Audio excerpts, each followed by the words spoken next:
Magandang gabi po sa lahat ng mga sumusubaybay sa aking YouTube channel Goy TV at pakisubscribe naman po para po maging notify kayo lagi sa aking mga bagong videos. Antap po ko ngayon itong bariyang hawak kong dalawang 10 centavos Francisco Baltasar 1968 at 1962. Itong isang bariya ay makita natin good condition pa.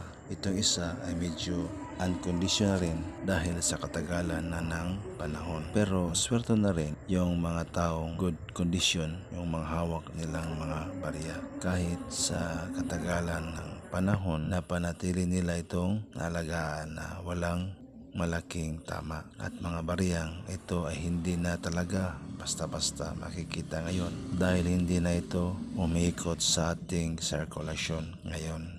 Kaya ang tanging may mga tangan nito ngayon ay ang mga anti-collector o coin collector dahil sila lang ang may mga malaking interesado, kalagahan at kahulugan sa bawat kasaysayan at kultura ng mga barya. Kaya marami ang mga coin collector ang nanatiling naghanap ng mga lumang barya para dagdag sa kanilang mga koleksyon.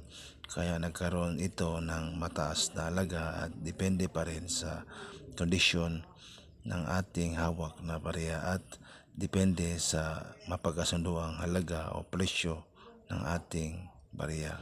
So hanggang dito na lang ang video ko. Hanggang sa susunod kong mga upload. Babos mga amigos.